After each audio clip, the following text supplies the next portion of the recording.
It is time. The time has arrived. For Chapter 3 of Adam Shelron Lunderford. Do-do-do-do. In which long sleeves are dangerous. The duel will commence in 1 minute, the announcer bellowed in a deep voice. Adam stood in the dueling ring, facing the larvescent heir, who was dressed in a ridiculously flamboyant dueling tunic, with long sleeves voluminous enough to pack a picnic into them. In the stands behind him stood his glaring sister, who Adam vaguely recognized. Clarence stood opposite her on Adam's side of the stands, flexing his fingers smugly, in a pair of dark maroon gloves. The gesture made the larvescent heir twitch in irritation. There was, unsurprisingly, a good turnout for the duel. The stands stirred in anticipation, a shifting sea of top hats and feathered finery. Gentlemen circulated a paper on which to place bets, amid the whispers and chatter. The announcer's voice boomed out again. Adam Shelron Lunderford, you have accepted the challenge of Wilbur James Larvescent, the 7th. The terms of this duel have been agreed upon. If Larvescent wins, Lunderford must acknowledge his rudeness to Miss Larvescent, sister to Wilbur Larvescent, and admit before this crowd that he is a blasted, arrogant nobody. The announcer continued in a hurry. And if Lunderford wins, then Larvescent must... He squinted at the paper with mounting confusion. Allow the Lunderford butler to retain the Larvescent heir's gloves. Clarence waved at the announcer by wiggling his fingers in said gloves happily. The Larvescent heir reddened. Adam drew his sword and bowed. His opponent mirrored him grudgingly. Begin, bellowed the announcer. The Larvescent duelist immediately tried to slash at Adam's chest. It was such a weak attack that all he had to do was step back slightly to dodge it. Fight like a man, Lunderford! The Larvescent heir roared angrily. I will when you do. Do not dishonor the Larvescent name! You're the one who's damaging your reputation, not me, Wilbur. You shouldn't have showed off your lack of thinking to everyone. We are not on a first-name basis! Larvescent shrieked. We are not friends! Larvescent is such a mouthful, Adam complained, lazily paralleling the wild swing. Wilbur is easier. Wilbur ranted about honor and revenge between spells of panting, as he attacked erratically, but Adam barely paid attention. The fight was incredibly dull. Even all of Clarence's hired assassins were better than this. The sooner he could end it, the better. He quickly flicked his rapier in a circular motion, wrenching the sword out of Wilbur's grasp and sending it into a gleaming arc to hit the dust on the other side of the dueling ring. Wilbur Larvescent the 7th gaped at him like a catfish out of water, then reddened and turned in a mad dash for his sword. Adam turned to the announcer, eyebrow raised. Ref, isn't the duel over at the first disarming? No, my lord. The announcer looked embarrassed by the situation. It's to first blood. Adam groaned inwardly. He should have checked.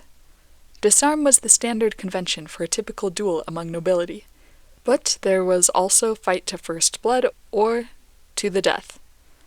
Trust Larvescent to be dramatic. At least he wasn't stupid enough to choose a death duel. On the other side of the ring, Wilbur got his hands around his sword handle and immediately charged. Adam watched him idly. He's going to trip on his sleeve, he thought in disgust. He'd barely made the mental observation when the Larvescent duelist did indeed step on the trailing corner of a voluminous sleeve and careen towards the ground with sword in hand. But the angle was awkward. He would land on his face.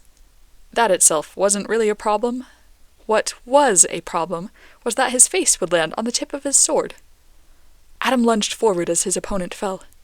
It happened too fast for anyone to see. One moment, Larvescent was charging at Adam. The next moment, he stepped wrong. There was a crystalline zing of metal on metal, and the attacker face-planted in the ground with Adam's foot on his blade. He fought as bitterly as a child in a tantrum, but Adam's foot did not budge. That could have taken out your eye, Adam snapped, adrenaline sharpening his temper. Who in the world allowed you to wear sleeves like that to a duel? I dressed to defend my family's honor. The situation called for a ceremonious outfit, Larvescent sulked. At this point, Adam was approximately 320% done with the idiocy of Wilbur Larvescent VII. He flicked his wrist, and a bead of blood rose on Wilbur's thumb. "Announcer," Adam prompted blandly. "Adam Shelron Lunderford IV has won the match," the announcer declared with evident relief. Adam walked away without a backward glance. "Wait!" Wilbur yelled. Something in his voice made Adam pause. The nasal, bossy quality was gone. It was a plea. "What is it?" Adam growled. "Please, I don't know how to comfort my sister. People are bad-mouthing her for chasing down uninterested gentlemen, and she's been having a hard time. Please, just take back what you said about her." Adam stared at Wilbur as though he'd grown another head. Could it really be possible that the annoying, glaring girl actually experienced any discomfort about the way people viewed her actions? He looked up, meeting her eyes in the audience. Behind the anger at her brother's defeat, there was a spark of hurt. The anger was a facade for her insecurity. She was hurting. Adam bowed to her. "Madam," he said, voice ringing loud enough to bring the attention of the chattering crowd back to the ring. "I never intended to slight you or your family. I hope that you will not mistake my actions for offenses again, and that we can be on friendly terms." The crowd stirred with whispers. It hadn't been an apology, but Adam had never before stopped to say anything to a defeated opponent. No one missed the significance of the gesture. The Larvescent girl, Beatrice, looked surprised, though she quickly hid it with a scowl. Wilbur nodded to him from the ground. The gleam of resentment still burned in his eyes, but it was clear that he was setting it aside in exchange for those words. Adam was just glad to leave it all behind, as he finally walked out of the ring. Back at Lunderford Manor, he had the servants draw him a hot bath so he could relax for at least an hour, with strict instructions to Clarence that if any assassins came during that time, Clarence had to deal with them himself. Clarence placed a gloved hand to his chest, practically sparkling in his perfectly butlery bow. "Yes, sir." "You're very annoying," Adam grumbled. "I can see you are in an excellent mood, sir," Clarence sparkled. "Stop sparkling," Adam snapped. "Whatever you wish, sir," Clarence soothed, with the tone of a doctor speaking with a lunatic. Adam glared. "I wish for peace and quiet. Keep assassins out of the bath area for 1 hour. Is that too much to ask? Excellent. Goodbye." Adam sighed deeply when he was finally alone. The warm water was so relaxing. He reflected on all the annoying people he'd had to deal with recently. Egotistic noblemen and their sisters, unscrupulous business dealers, assassins, and a very interfering butler. And yet, he wasn't as bored as he'd used to be. He supposed that counted for something.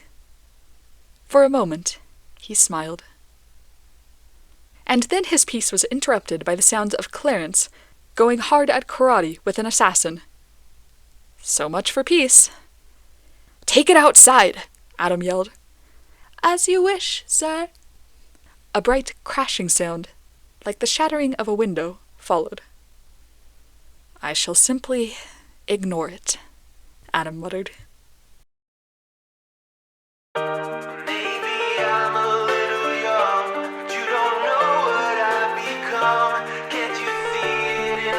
That was the end of Chapter 3.